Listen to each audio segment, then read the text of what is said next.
Everyone to Disability and the Archive, Teresa Deevy in Context. Today's hour-long symposium is organized in 3 short sections in which archivists, scholars, artists, and theater makers join together to discuss the career of Teresa Deevy, who was a deaf Irish playwright who is only now starting to receive the attention that many of us believe she deserves. I'd like to thank my co-organizer, Lauren Arrington, for conceiving of this event and doing the heavy lifting to make it possible. Our discussion today precedes the first ever conference on Teresa Deevy, organized by Waterford Institute of Technology and Maynooth University. So if your interest is piqued, I will put a link to that event in the chat, and please feel free to check it out. We'll have time today for a brief Q&A at the end. So feel free to type questions in the Q&A box at any time. I'll be able to ask maybe 2 or 3 of those at the very end, but you can post them at any time. So without further ado, we'll start with our first section today, which is on the Deevy Archive at Maynooth. And our first speaker is Hugh Murphy, whose current role involves, hello Hugh, his current role involves leading the collections and content department at the Maynooth University Library. He has lectured at the postdoctoral level at both Maynooth University and University College Dublin, and is currently pursuing doctoral studies with the Department of History at Maynooth. And he's going to show us a short clip, a short video about the Maynooth Teresa Deevy archives, and then we'll go on to a discussion with archivists. So thank you very much, Hugh. Thanks, Emily, and I'll just share this now.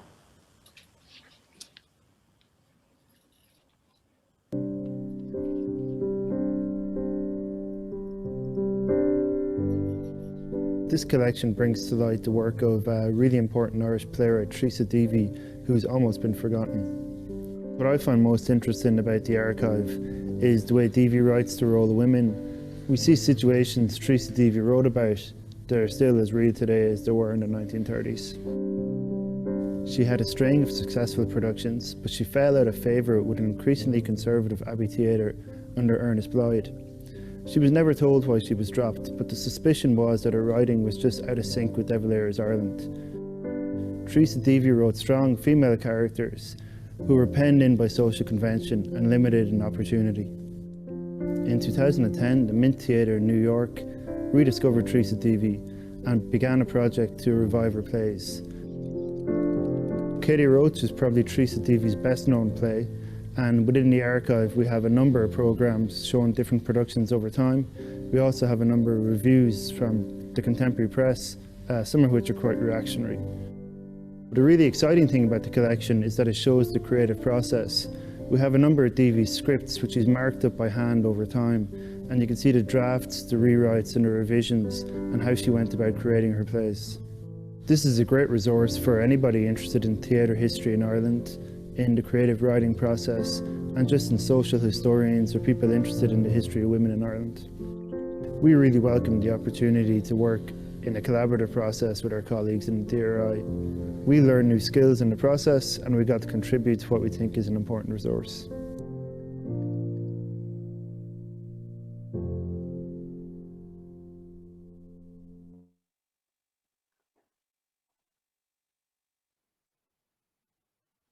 So, with hoping now that you can all hear me and you've seen that video, which was something that a colleague of ours, Paula Clark, did in conjunction with the Digital Repository of Ireland some years ago when we were releasing parts of the archive through the DRI.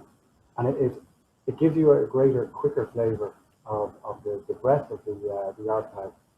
But I'm joined today by 2 colleagues, one former colleague and one current colleague, who are going to talk to us a bit more about the archive and the process. So I'd like to welcome Professor Chris Morash, who is, he was once a professor of English here in Maynooth, and is now the Heaney Professor in Irish Writing, the inaugural Heaney Professor in Trinity College Dublin, and he's also served as Vice Provost there. Chris has a myriad of achievements from his time in Maynooth, but one of the more significant for the library, of course, was helping us bring the Deevy archive into Maynooth, and we will remain eternally grateful. We're also joined by my colleague Roisin Berry, who works in our special collections. and archives department here in the library. And Roisin was the lead archivist on listing and cataloguing the Deevy archive and is our institutional expert at the library. So a warm welcome to you both. Chris, we'll come to you first if we may. You played such a seminal role in bringing the archive to us. Can you tell us a little bit about how it came to your attention, what was involved, and how it came to me, please? Sure, thanks, Hugh. I suppose whenever you were using this archive in Maynooth, I think there are two people we really have to remember here, and that's Jonathan Bank and Jackie Deevy. And Jonathan Bank, you know, for those of us who work on Deevy, we know Jonathan. Jonathan's the artistic director of the Mint Theatre in New York, a little theatre, a little off-Broadway theatre that does what they describe as worthy but forgotten plays. And I think, I mean, his impact on restoring Deevy to the stage is really something we shouldn't underestimate. And I think just to put this in context, in 2015, the New York Times was having its own little Waking the Feminist moment when they start looking at the number of women employed in the New York theater. And they actually calculated that if you went back the previous 5 years, 15% of all plays by women were from 5 writers. And 4 of those are kind of, you know, well-known living American female writers. The 5th was Teresa Deevy. And, you know, anybody who just looks at New York theater listings and knows how much theater goes on in New York knows what an accomplishment that is. And all of those productions were in the Mint. Now, Jonathan started his journey with Deevy in 2010. And I'd met him the previous year. And I think there are basically kind of 2 kinds of directors when it comes to scripts. There's the director who wants to know, I won't say as little as possible, but the minimal amount so they can make the play their own. And then there's the director who wants to know as much as possible so they can inhabit the play from within. Jonathan is the latter type, way off the spectrum. I've never met a director like Jonathan. He is you know, I've described him to himself as an archive animal. And I realized just what a researcher he was when he told me the first Deevy play he was going to produce was Wife to James Whelan. Now, Wife to James Whelan had only been produced once before in 1956 in Madame Cogley's Studio Theatre in Dublin. So, you know, it wasn't just a play by a writer who was little known. It was a little known play by a little known writer. He had really, and it's a great play. It was a fabulous production. Now, as part of his research, Jonathan didn't just go to the library and didn't just find scripts. He managed to get in touch with the Deevy family, and particularly he got in touch with Jackie Deevy, who is Teresa Deevy's grandniece. And Jackie led him to the famous green suitcase under the bed. Now, in the Deevy family home in Waterford, there had been this green suitcase, which had been for years, since Deevy died in 1963, had been under a bed. And various people had used it over the years. Martina Ann Doherty used it in the early 90s. Frank McAvoy used it in the 1960s. Sean Dunn got hold of it in the 1980s. And it's full of scripts, of letters, of basically the contents of the archive were in this, and they were sitting under a bed in a family home. And I think this is where Jackie Deevy, for me, becomes the hero of the story, because she wanted it used. So she wanted it to be archived properly, and she wanted to donate it, you know. So I think when any of us are using this archive, we should always remember this was donated. This was given freely. And I still remember driving down to Clare, where Jackie lives, to pick up the suitcase. And we went to dinner. And then it was like a scene from a spy thriller. We went out to the car park and, parked the cars beside another. And she opened the boot of her car and takes out the green suitcase. And instead of it being full of, dollar bills, it was full of Deevy manuscripts. And just handed it over. And there it was. And I always think that's remarkable, that kind of generosity. And there are two quick follow-ups on this that I would make.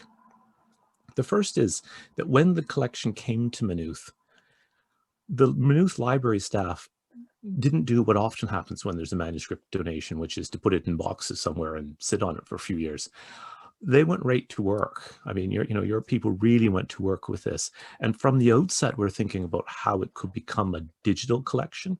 We're thinking about how to create events around the collection. And we're thinking about doing the conservation work, from day one.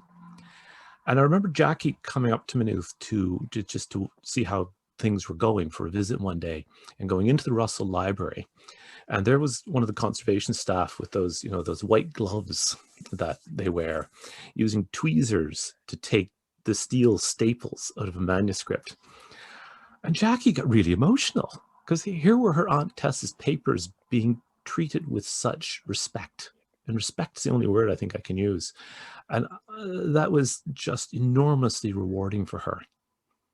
And the second follow-up I would make to this would be in 2017, Jonathan and the Mint decided they were going to do an evening of Deevy one-act plays.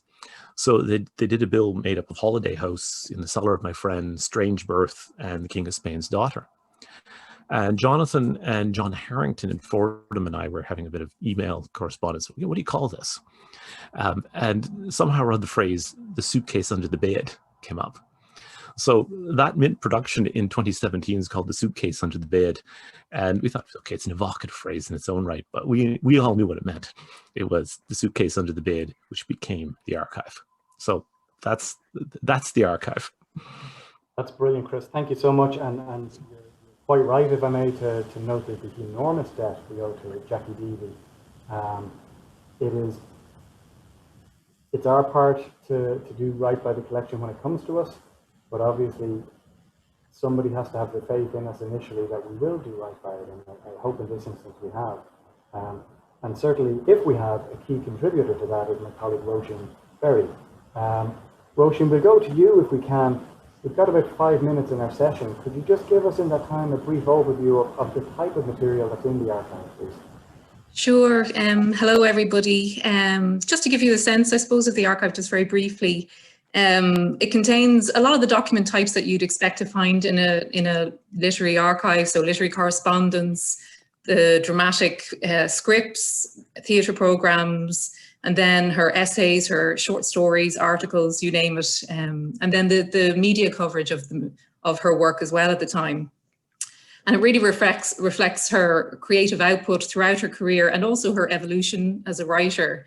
It also shows her diversity. She was working for the stage, for radio, and then for various publications. So she really adapted as she went along, for various reasons. And also, in some cases, these are the only existing copies of some of her works. So really important from a research point of view. It also, in some parts, gives us a little bit more of a glimpse of Deevy as a woman, as a human being, especially in those very moving accounts from Jack Deevy, her nephew. And when the collection came into us, there was a number of steps that Chris alluded to that we, as an archivist, that we carry out. So I suppose the first one would be research, just to put the material into some sort of context and to understand the significance of the material also. Preservation, as again Chris alluded to, is a really important part of our work. We're very lucky in Maynooth, we have a conservation team and a conservation lab, but also archive staff, there's a certain amount that we can do what we call first aid work, so flattening documents, cleaning them, doing minor repairs, that sort of thing. And then listing the collection according to Universal Archival Descriptive Standards, which would be ISAG, and recording the catalogue entries onto our CAM, Archive Management Software System. And then providing access in our reading room. And we do hope over the next calendar year to actually provide access to the digital images on our digital library once that has been rolled out. So all going well there. We've done, and again, Chris mentioned that we've also been involved in a lot of outreach work. And back in 2012, we scanned the collection. And this really helped us to promote the collection. And we liaised with a number of different organisations and different universities just to spread the word about Deevy and the importance of the collection. I suppose from my perspective, the highlight of the collection would have to be the literary correspondence, and especially because she was moving in just some very interesting circles, particularly in the 1930s and 40s when she was living with her sister Nell on the Waterloo Road in Dublin. We have, for example, a collection of 5 letters from Jack B. Yeats, from the artist and writer, and he was writing to her between 1942 and 1955. And there just seems to be a lovely rapport between them. He's talking very openly about his work. He's actually, there's evidence in the correspondence that he was sending her some of his work for comment, presumably. And also he's talking about things like the weather and social gatherings that they were considering attending and so on. So just a lovely little collection in itself, if you like. And then we get a contemporary perspective on her work from the writer and critic Abraham Jacob Kahn Leventhal. He was talking specifically about her work, The Reapers, and he writes in a letter to her on the 22nd of March, 1930, about having watched many plays, criticized many plays, essentially, but that this one really stood out for him and that it was an epoch-making play in the history of Irish drama. So he really recognized the importance of her as a writer, as a playwright. And then from another letter from a fellow writer, Frank O'Connor, and that was 1931, and he's talking specifically and warmly praising her 3-act play, Temporal Powers, and he is basically complimenting her work and saying how enchanted he was by the technique of her play, and that nothing since Playboy of the Western World had excited him quite so much. And I mentioned also the Jack Deevy material in the collection. And that gives us just a glimpse of, as I said, Deevy as a woman. He has some lovely recollections which some of you would be familiar with. Her profound lack of vanity would be one aspect, and with tales of Deevy cycling around with a coat hanger in the back of her garments and mismatched socks and so on. But also her deafness and how it affected her in her life. And how she operated within her own world of silence, which was a nice way to describe it. He talks about the close relationship that she has with her sister Nell, and how she was essentially her ears within society. So she helped her to move it around and to maintain that very interesting social circle that she had.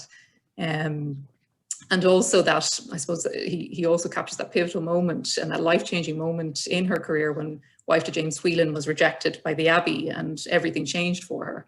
And he just recalls her coming in, a story that his aunt had told her about her coming in with a post ashen-faced, and Lennox Robinson came to comfort and support her. So some really lovely insights and stories contained in the archive, both relating to her professionally, but also that personal aspect as well. So it's a wonderful collection. It was an absolute pleasure and privilege to work on it, and looking forward to hearing what everyone else has to say today. Thank you so much, Roisin, and sorry now we are unfortunately under time. I suspect we could chat for hours, literally hours on this, and never get to the end of it. But we do have to conclude this part, unfortunately. So I will just note at the end, I suppose, Roisin mentioned the literary aspect. It was alluded to in the video that literary papers, so to speak, aren't just literary. The Deevy archive, like all of our other literary archives, Hutchinson and others, they have social and cultural history. So, one of the things we're very keen to do is not see these characters unnecessarily pigeonholed. We want social historians, cultural historians, people from all the arts to be able to find something in them. And that's obviously a key purpose of why we preserve them, why we digitize them so that they're available to future scholars, but obviously then the outreach aspect. So I'll just conclude doing 2 things if I can. Thanking Chris and Roisin for their time and engagement. And again, as part of this, and I see on some of the participants, we have friends of old and hopefully friends of new, the likes of Jonathan. Please look us up. Please get in contact if there's something we can do, because the Deevy archive, and I think this would accord with Jackie's wishes, is there to be used. So it only remains to me to thank everyone for listening. You know where we are, and I will pass over to Chris for the next session. Thank you. Right, thanks very much, Hugh. Okay, coming up next, we have two people who have some very interesting things to say about Deevy. First of all, Mairead Delaney is the Abbey archivist, and she is one of my personal heroes. And anybody who has ever worked in theatre history in Ireland, she will also be one of their personal heroes. She was an archivist before there were a lot of the resources available to archivists. And the marvelous digitized version of the Abbey archive that we have now is a long way from where she started, where you used to make an appointment to go and sit in her office and she'd show you what was there. So we owe a lot to her all as theatre historians. The second speaker is Elizabeth Redwine, who is in Seton Hall University. And just to congratulate Elizabeth in advance in that she has a book coming out from Oxford University Press later this year in May, I believe, called Gender, Performance and Authorship at the Abbey Theatre. And I know that's already on my pre-order list. So so we have two people to talk about Deevy. I might just hand over to Mairead. You want to talk a little bit about how disability is visible in the archive? Many thanks, Chris. I know I've been asked to talk about disability in the archive, and just as there are lots of definitions of disability in the various disability acts and equality acts, and people are visible, some disabilities are more visible than others, it's exactly the same in the archive. Some people are readily identified as having a disability or an impairment, but not, others are totally invisible. So my plan is to bring you on a very quick whistle-stop tour through some items in the archive, so you can see some of the things that we could actually elucidate. So it's going to be very quick, as I'm hopefully we'll move fast. Okay, I'm taking us back to 1904, the opening of the theatre, with the first two premieres. We have On Ballia Strand by W.B. Yeats and Spreading the News by Lady Gregory. And within these plays, you will actually see people who we would now determine to be disabled. So if you take On Ballia Strand, we have the blind man, and he's led around by the fool, the character of the fool. But in Spreading the News, you also have another character, Mrs. Tarpey, and I'm just going to show that she's deaf, or is labelled by others as being deaf. She's not completely deaf, but we'll just wander through some of the items.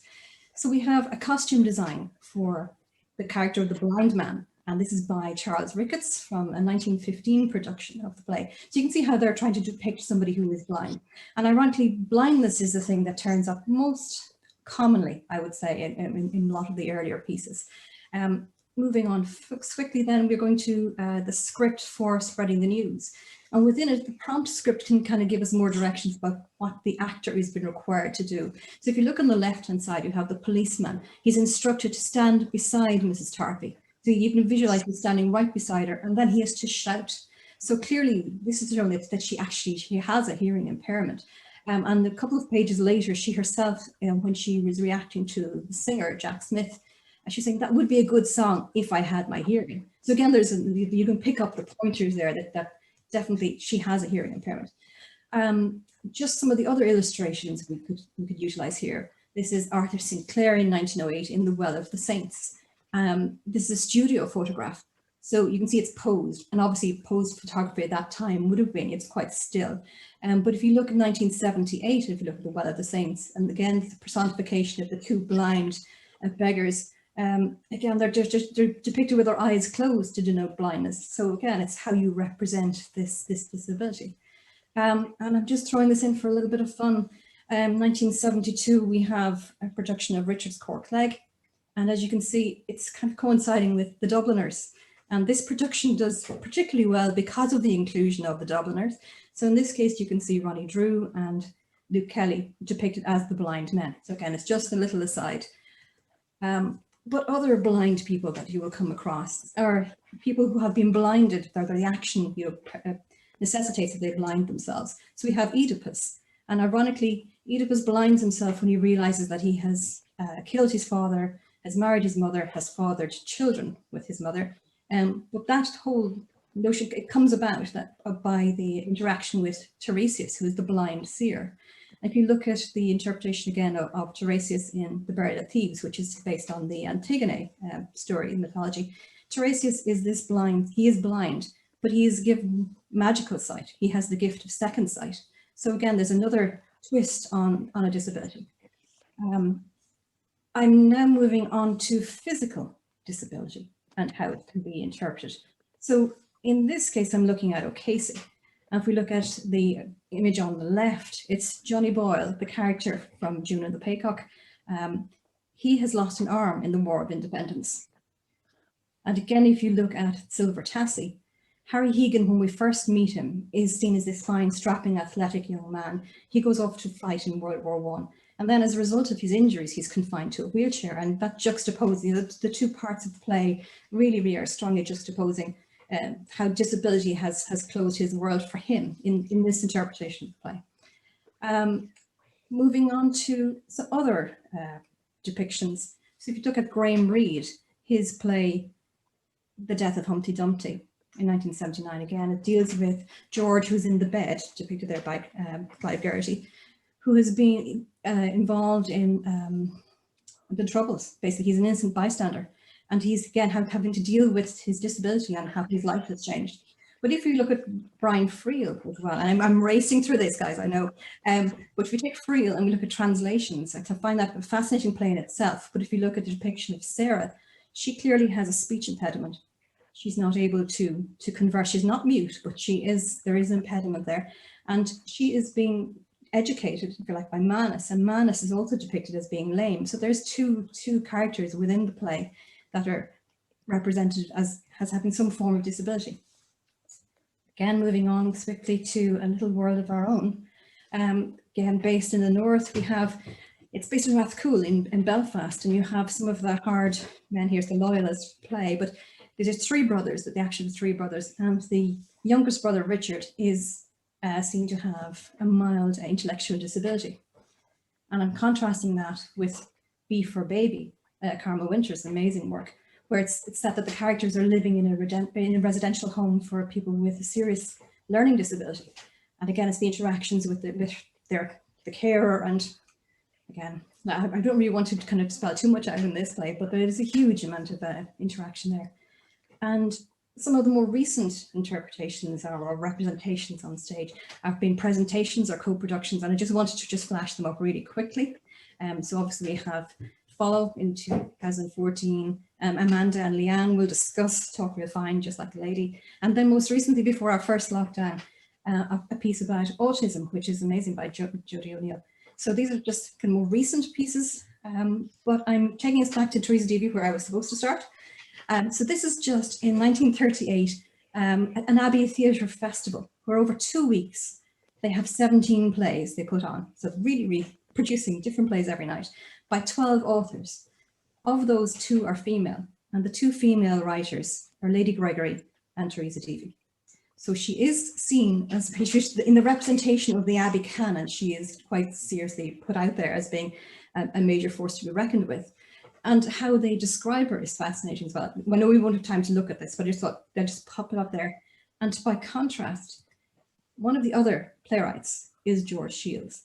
And what a lot of people do not know about George Shields is that he also is confined to a wheelchair. So he is a disabled playwright, and it's an acquired disability, just like Teresa's acquired deafness. So it's just interesting to contrast the two of them, that they're working around the same time, and yet there's different interpretations about how their success. And I'm aware I'm over time, so I'm just going to call a halt to that. Thanks very much, Mairead. You're one of the very few people I know who can do a kind of whole history of 20th century Irish theatre in sort of 5 minutes flat. Well, that was really, really, really great. I'm going to hand over to Elizabeth, who's going to talk a bit about Deevy in sort of in gender and authority, the subjects of the book. Thank you so much, Chris, and thank you to Lauren and Emily and Tracy for all the organizing and for inviting me, and thank you, Catherine, for interpreting. And I have to thank Mairead, whose help with my own book has been just really made everything possible. So these archives, especially for contributors to theater who don't often get credit, are so important. So I spent a lot of time on this snowy pandemic winter week in the Deevy archives online, and I'm just so grateful for all the work that went into those archives. And one aspect of the archive that I want to talk about is what to do with a play that is lost, like The Reapers. And what I admire so much about the way the archive handles that question is the archive shows us how to follow breadcrumbs. And this is something I've had to learn how to do in my own book. And I'll get into why. But for example, with The Reapers, there's so much that we can learn about the play. Just from the list of characters, we know that those Dohertys are all probably from the same family. We know that the war is going to come into the play because of the officers. And so I think the way that the archive kind of refuses to give up on that play is really inspiring to me in my own work. So I'm going to give a couple of examples of different kinds of invisibility that don't have to do as much with disability per se, more related to gender. And one last thing I'll say about the archive is that the focus on performance was incredibly helpful for me. So to see that focus on performance, which highlights in my own work the role of women who don't get as much credit. And so what I'm going to talk about really quickly is Mrs. Patrick Campbell, and then I'm going to go on to Molly Allgood and talk about the different forms of invisibility. And if I could just ask you, Chris, to give me a 1-minute warning, that would be great, because I can talk about this forever. So with Mrs. Patrick Campbell, and it's funny, my family suggested I mention her. I was going to just talk about Molly Allgood, but they're always saying, I have teenage kids, and they're always saying, why do you call her Mrs. Patrick Campbell? It's so strange. And so the reason why her original name is lost has a lot to do with gender and visibility. So when she was 17, she went on to become an Abbey actress, but when she was 17, she married a man named Patrick Campbell. And that man went on to fight in the Boer War. They had gotten married when she was pregnant. And she was pretty good at elocution. So she went on to go on the stage to support her family. And it's very interesting. She was only allowed to do that really socially with the name Mrs. Patrick Campbell. There would have been real fallout for her if she had kept her earlier name because of the scandal of going on the stage. So that's just one example of how a woman can become invisible due to gender issues at the time. And I just want to say really quickly before I go on to Molly Allgood, we have to be aware of the fact that there are structural reasons why that suitcase was under the bed. There are structural reasons why it has taken so much archival work for me to prove the role of these actresses in creating these canonical plays of the Abbey. There are patriarchal structural issues that explain why the wife of James Whelan was rejected from the Abbey. These things don't just happen. It's not just by chance that we didn't lose the text of the Countess Kathleen. It's because it was by an Anglo-Irish upper middle class man. So I just want to put that out there. And then I'm going to finish with some of the breadcrumbs I had to follow with the work of Molly Allgood. So my chapters on Molly Allgood, who was J.M. Singh's fiance and an actress at the Abbey, argue that she created the parts of Pegeen Mike and contributed to the actual text of the play and did the same with Deirdre of the Sorrows. Now, J.M. Singh probably burned her part of their correspondence. And again, there are gendered reasons for that. We have some notes of Molly Allgood's on his letters. And if you read them, she's like, if you have some really naughty great aunts, that's what she's like. And you can imagine that there were gendered reasons for him to burn her part of the correspondence to protect her, is what I think, knowing about their relationship. But the facts are we've lost that part of the correspondence. With Deirdre of the Sorrows, she performed in his hospital room as he was dying. She performed Singh's ending of that play. And then he would write down lines from her performances and her suggestions. The play was unfinished, and she helped Yates and Gregory complete the play. So I just wanted to kind of show how when texts are lost, it doesn't mean we have to give up. And that is one way that I found the discussion of the Reapers in particular to be very inspiring in the Deevy archive. And I just wanted to give some examples of how Molly Allgood's own role in the creation of these canonical plays at the Abbey have been occluded due to gendered reasons.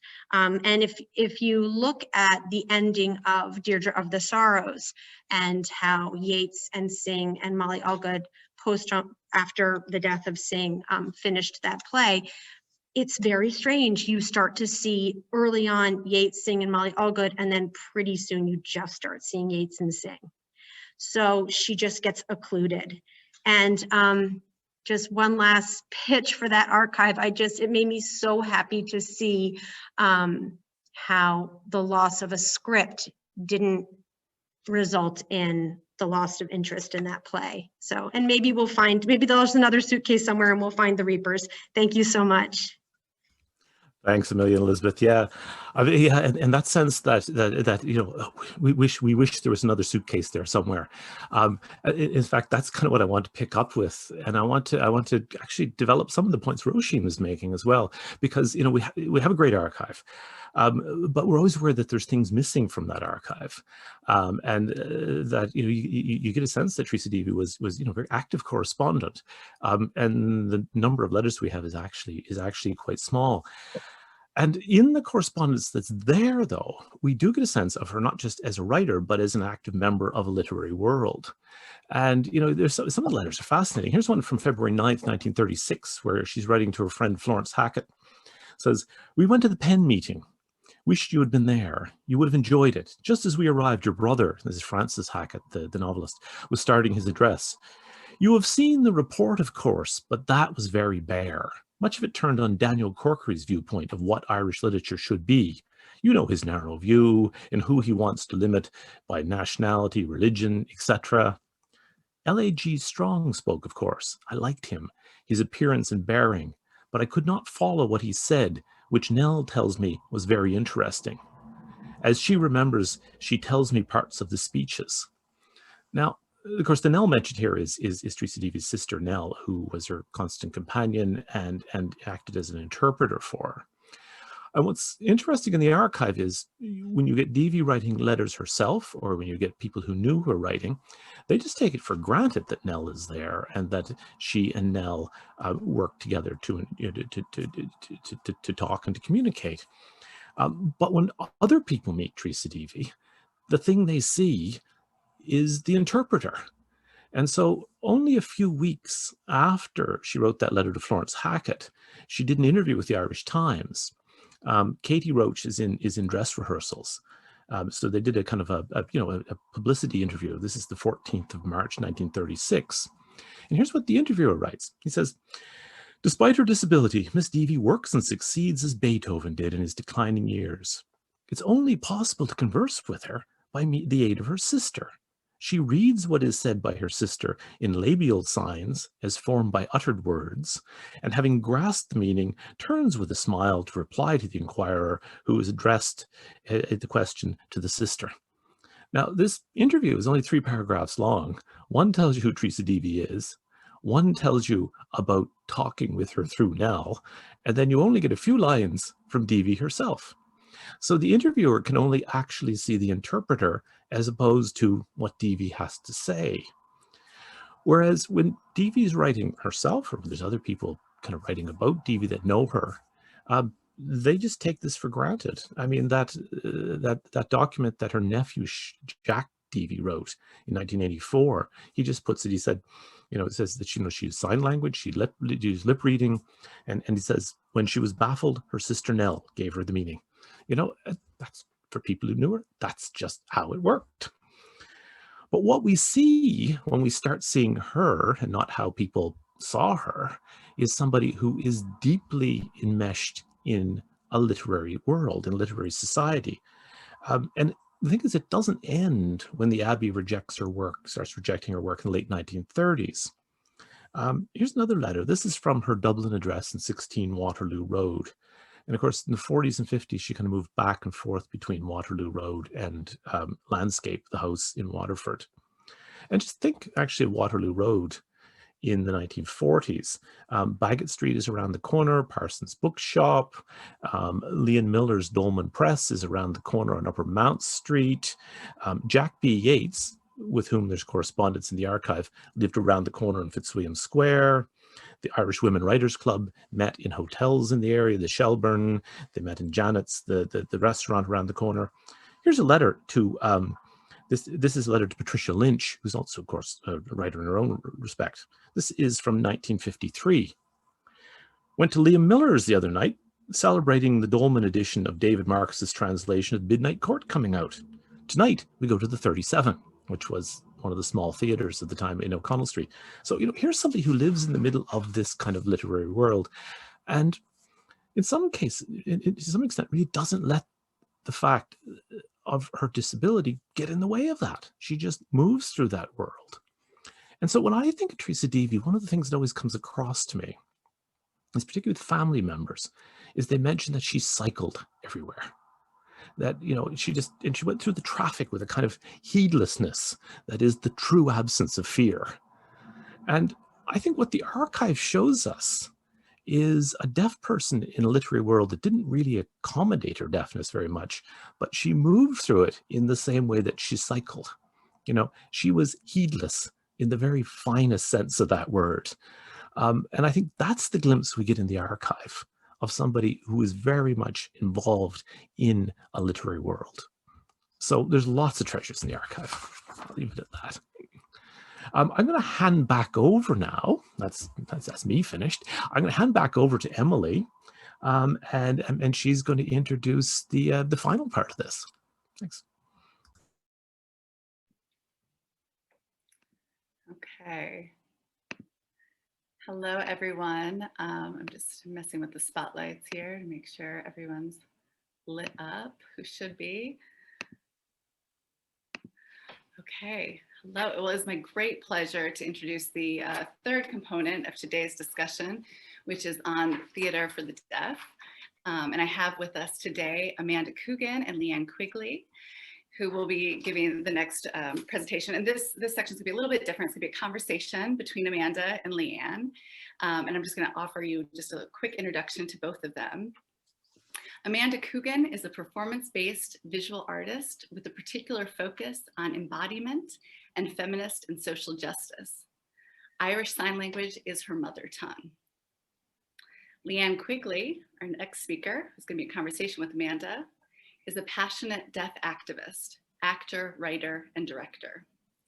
She is the coordinator of the Dublin Theatre of the Deaf. Quigley is also chairperson of the Irish Deaf Society and was one of the leaders in the campaign for the legal recognition of her language, Irish Sign Language, which was passed into law in 2017. So it's a great pleasure to introduce them both, Amanda and Leanne. How are you? And thanks a million for Emily for that lovely introduction. First of all, we are really, really honored to be here to talk to you today and present on our work. Amanda's just going to share screen and see how we go with that, showing you some images of the work that we're going to talk about. So really, I mean, we're just going to let the video play and we'll talk about our production, which was called Talk Real Fine, Just Like a Lady Is. So myself and the Dublin Theatre of the Deaf and deaf artists in there really believe strongly that we want to speak about our lived experience to the world, to the mainstream world, and show the world that we are very capable as deaf artists of doing exactly the same as everybody else. And so we collaborated with Amanda, who's speaking here, and we took the script of Deevy's King of Spain's Daughter and we appropriated it really. Now, the fundamentals of our collaboration between the Dublin Theatre of the Deaf and Amanda Coogan is that everything is in sign language. Everything is in sign language. Amanda's just going to look at her notes. Everything's in sign language that we play to a mainstream audience in a mainstream venue, as we'd say, and we tell stories of Irish deaf people, and that these stories very proudly come from and are about the Irish deaf community. So back in 2014, we made our first collaboration. And at the same time, I attended a lecture in Trinity College about Teresa Deevy and heard about her work for the first time. And I was blown away that I had a role model as a deaf artist that worked in the Abbey in our National Theatre. And so I did a little more digging about her, and I was just so excited. And I got my hands on The King of Spain's Daughter. And as was outlined earlier, really there was very little information about her pre-Waking the Feminists, and really it was the Mint in 2010 over in New York who started rediscovering her.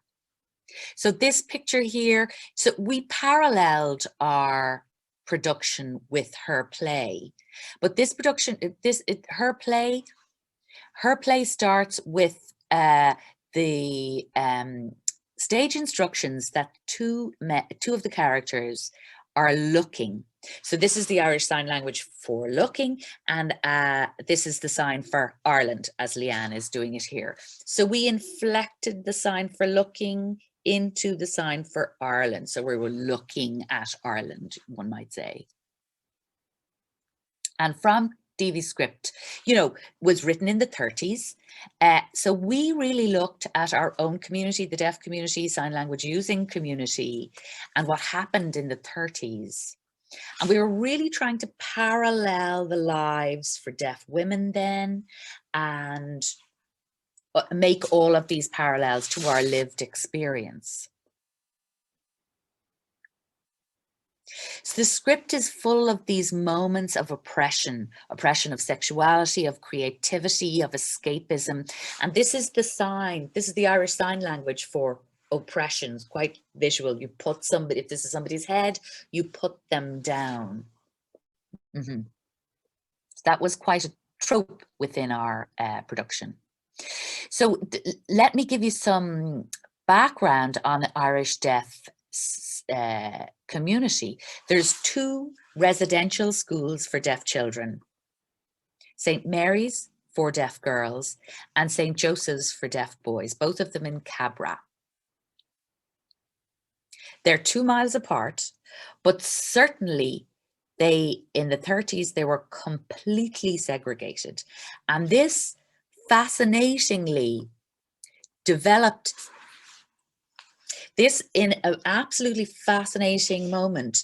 The vocabulary in Irish Sign Language developed along gendered lines. So in St. Mary's, because they didn't mix with the deaf in St. Joseph, the boys in St. Joseph, St. Mary's developed what we call women's signs, one of the starkest examples of gendered language in the world. And so we went back to women's signs, which is really dying out. It's very difficult to find them. And so within our research, we went back and looked, used only women's signs from St. Mary's from the 30s within our production. And also we looked at the great moment of oppression for our community, which is the introduction of what they call the oral system. So that is trying to educate deaf children in speech and to use their residual hearing, and not allowing them to sign, banning them, physically punishing them, psychologically abusing them for using sign language. And the great thing that happened in St. Mary's, and we're all, except Amanda, we're all past pupils of St. Mary's. The great thing that they would tell us, the teachers, the nuns, is to speak lovely speech like this, which you can see our representative Mrs. Marks here in the orange telling our representative Annie's to use a lovely speech, talk real fine, just like a lady.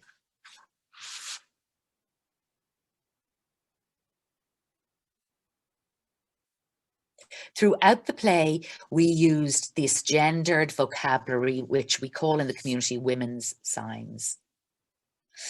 And we really looked to the religious influence of the time and certainly of our experience within a convent school, residential convent school for deaf girls. And that was quite stark within our experience. And we think also through, we suppose that in the Irish context in the 1930s as well.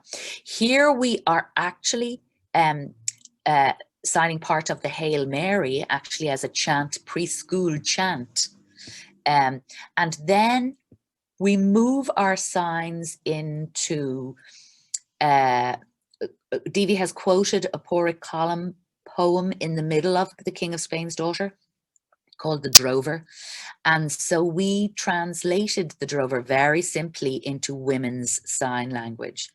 And at the same time, the screen in the back projects an unwriting of The King of Spain's Daughter. So literally we are unwriting and rewriting this script. So in a moment of appropriation, a moment of paralleling our stories alongside Deevy's story, great story of a gender depression.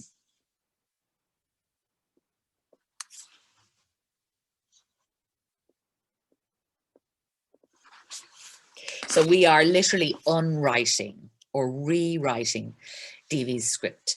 This was our sign for the King of Spain's Daughter as she crowns herself and imagines this great world that the Annie character is imagining, that she could become the King of Spain's daughter. She is the King of Spain's daughter. And as we move the sign down our faces and touch our temples, we realize that this is a fantasy and that we're in another world and reality is much, much more difficult. And our Mrs. Marks characters then strictly stop us in this fantasy, which again is paralleling the Annie Mrs. Marks experience. So you can see here, I hope, that we also embedded the audience within our production. So we had that Mrs. Marks' skirt covered the whole auditorium, and it was lowered into position so the audience's head had to peep out of that. So they were kept under the skirt of Mrs. Marks, quite literally. It was a very immersive experience. It was very immersive experience, and that was our aim, to immerse everybody into the deaf world the minute they walked into the Peacock Theatre.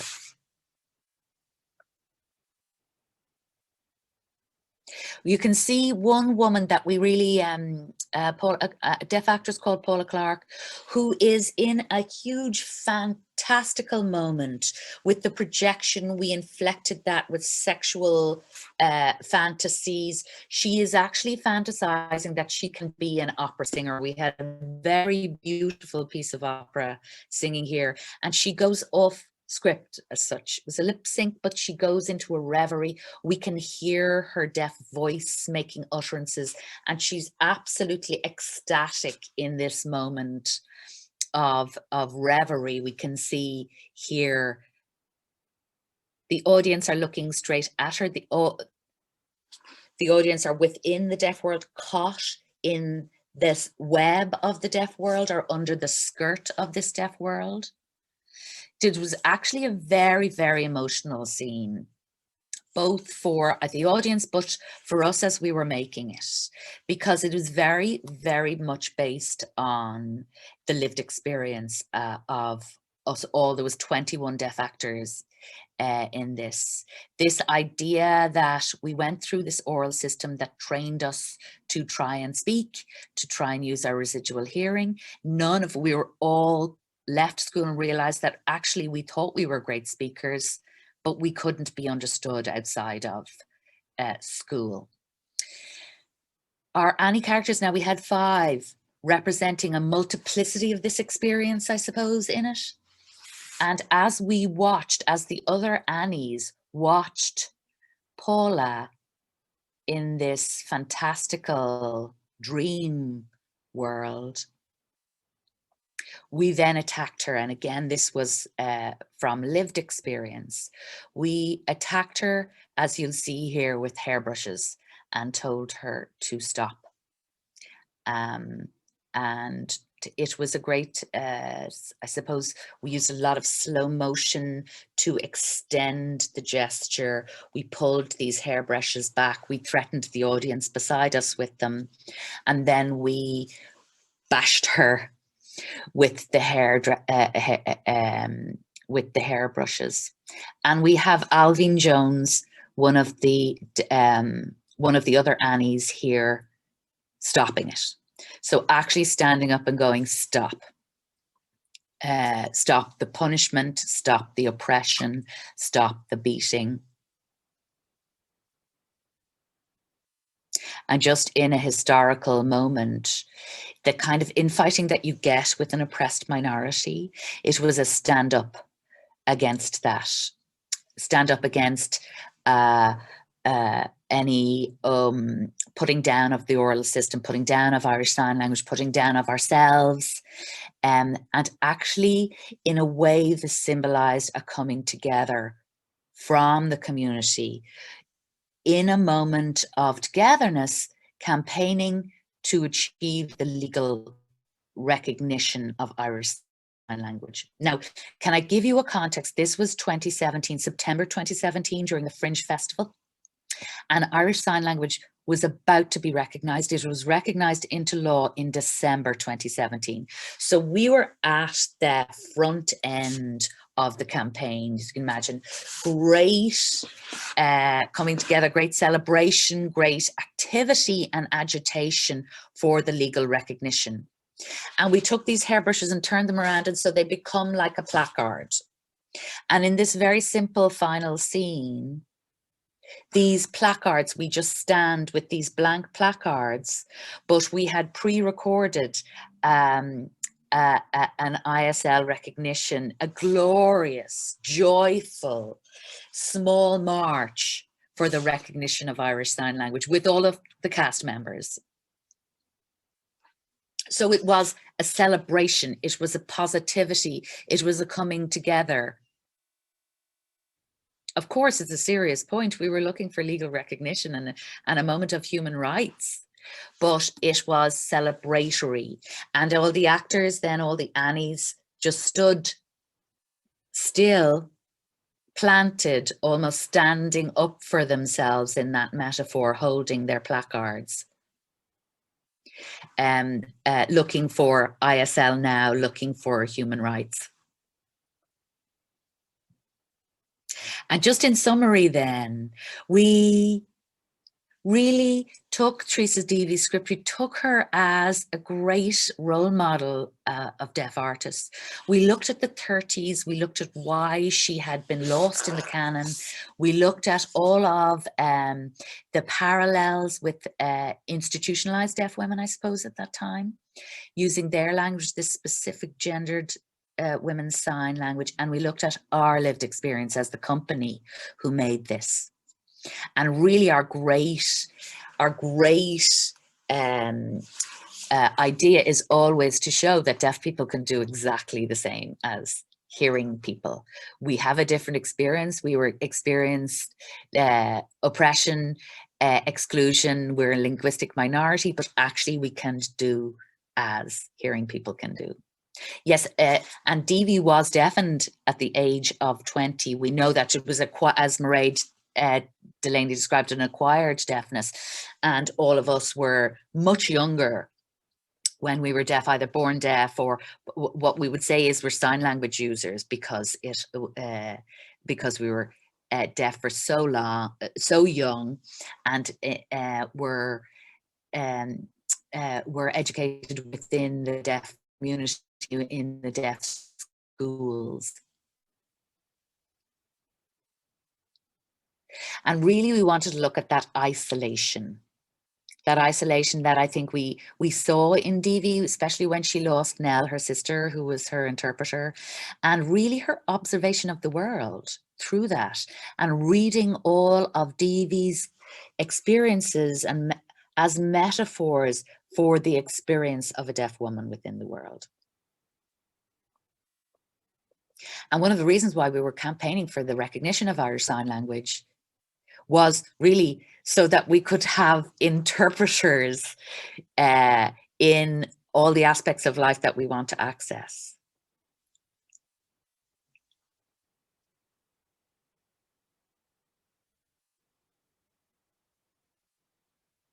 Really looking back now, it was, I think Teresa Deevy, we have to say, really deserves her place in the Irish canon.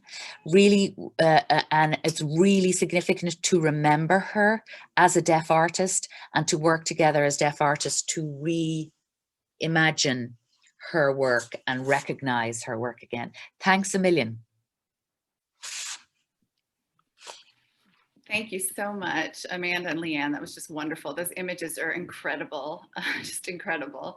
So I'll invite all the rest of our panelists to come back now to bring yourselves on camera. I'm going to spotlight Catherine here.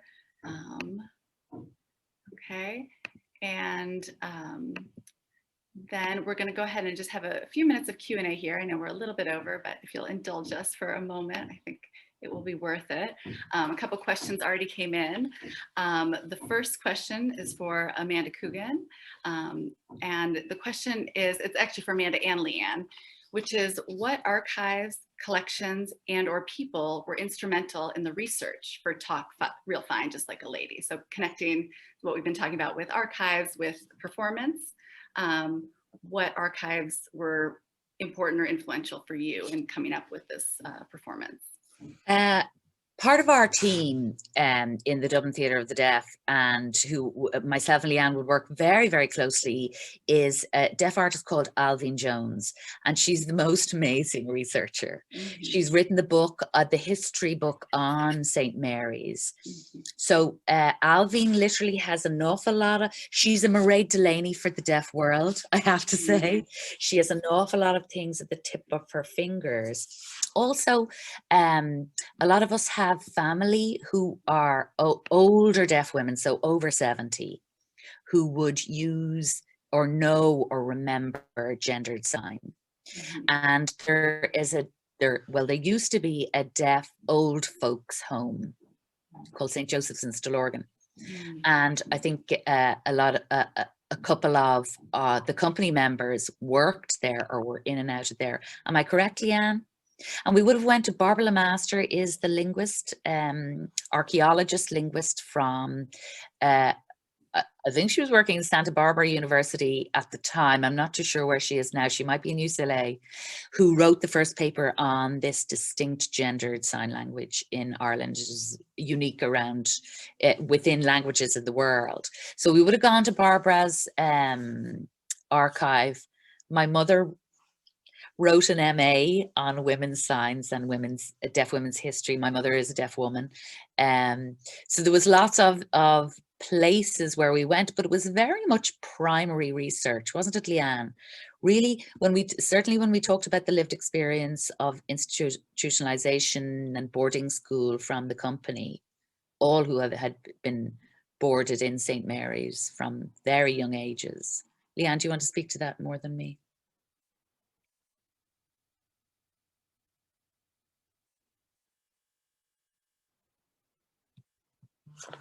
Oh, Catherine, Catherine is muted. Sorry. Okay, so we had the script of The King of St. Mary's Daughter. That's the script that we had. That's the only one that we had. So we researched from that. We translated it, we researched it, just as Amanda said, looking at the parallels, lived experience of women back then, but looking back at Teresa Deevy. And if you're going back to even further, there's very limited information that is available. Like today, we've got information online, but if you go back further, it's very difficult to find. But having said that, I recently Googled Teresa Deevy. There is so much that you can find online now in comparison to when we were first doing it. That's great. And that actually leads to another question that someone had, which was Whelan asked whether the Deevy letters are available in the online archive. So maybe Hugh or Roisin could talk a little bit more about what is available for researchers, performance artists, theater makers in the online archive? Certainly, I can start on that, and Roisin can correct me if I'm wrong about anything. The collection in Maynooth has been imaged. So some of it can be found on the Digital Repository of Ireland website. So if you go to dri.ie and if you just search for Deevy, you'll find some of it, but not all of it. If somebody has a query and they email us, if we have an image for it, we can send it out. And then the third thing is that, as Roisin said in her talk, we hope by the end of this calendar year that we have everything up on a more Maynooth specific basis. The final caveat I will note as well is that one of the challenges with archives of any sort is that sometimes they are fragmented. So we have an awful lot of Deevy material, but as Morash noted, there's some in the Abbey, there's some elsewhere. So one of the things we hope we can contribute to in the future is maybe one digital portal to all things Deevy, so that no matter where the actual physical archive is, you won't necessarily have to go to London or to Dublin or to Galway or to Maynooth. You'll be able to just go online and get access to everything as best you can. So short answer, DRI, medium answer, Maynooth later this year, longer term answer, shared portal. I hope that helps.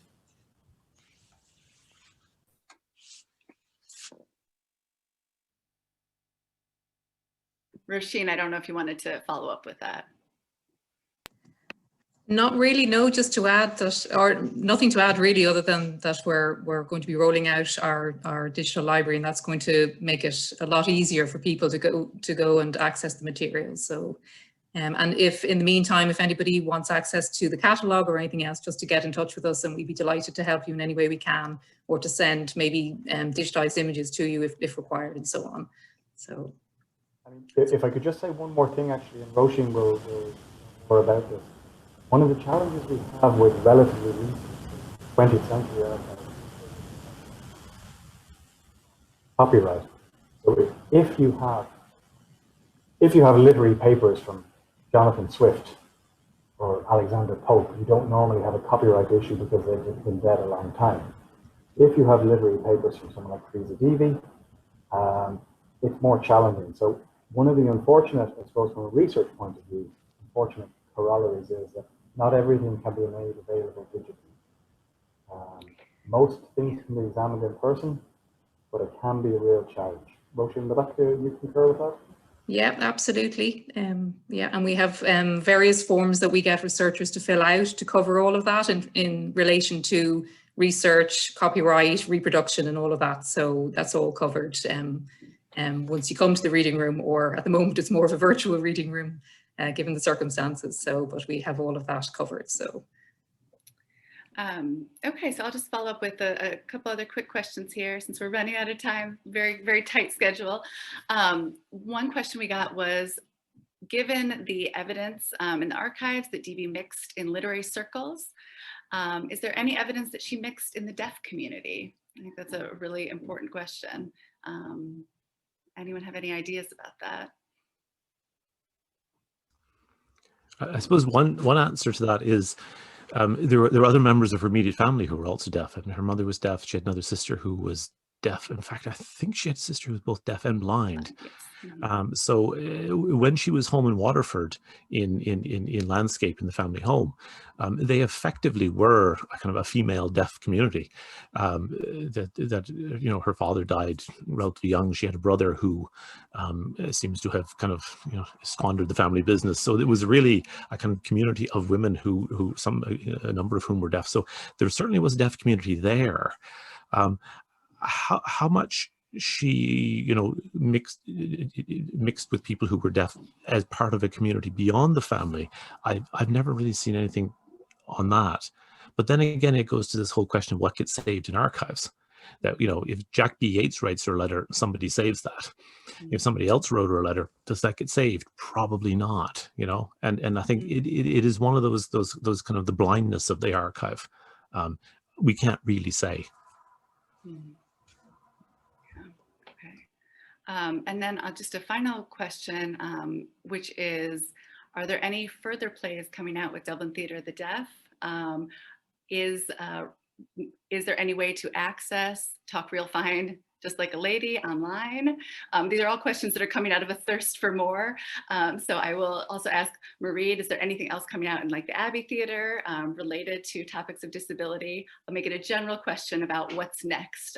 What's next in DV theatre? What's next in disability theatre?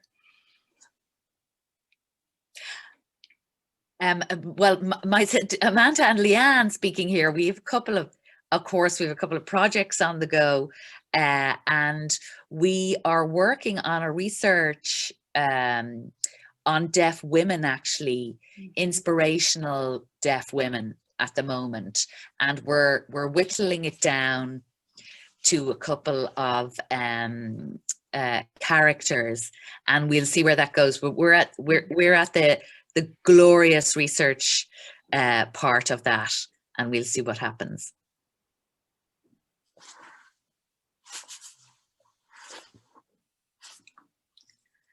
Anyone else? Marie, I don't know if you want to answer that question about what's next. What's next? Well, as with every other archivist, cataloguing is this process.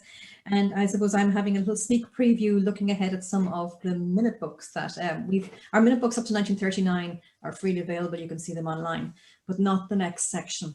And I think there is a few more little discoveries in there on DV. I can't say anything for the moment because clearly with copyright, and also it's also the sensitivity of a lot of the minute books, if you like, the people who are in the meetings never thought that these information would ever be made available. And there's a lot of commentary in there, which actually nowadays we'd have it if someone's personnel file. It wouldn't be made open. So actually digitization in a way will help us in the process. But for the moment, I'll have to just keep quiet on what's about to be revealed. Sorry to tease. It's a teaser. It's a teaser. Okay, so I have the distinct pleasure of thanking everyone. Thank you all so much for these exciting talks, for this wonderful conversation. And I'll remind everyone that there is an upcoming conference. It's in the chat if you want to check it out. Active Speech, Sharing Scholarship on Teresa Deevy. If your interest is piqued and you want to know more. In addition to thanking these extraordinary panelists, thanking our audience for being here with us today, I'm going to thank all of our sponsors, and we had quite a few. Thank you to Maynooth University Library and Department of English. Thank you, Columbia University, Society of Fellows, and Heyman Center for the Humanities. Also, Columbia University Explorations in the Medical Humanities, the New York City Irish Studies Consortium, the University Seminar in Irish Studies at Columbia University, New York University Glucksman Ireland House, and the Waterford Institute of Technology. So this was definitely a joint effort. It took a lot of partners. So thank you all for coming together and bringing us this conversation. I'm about to end the meeting for us all. So let's just give everybody a round of applause. This was really wonderful, very exciting moment for those of us interested in Teresa Deevy. So thank you, everyone.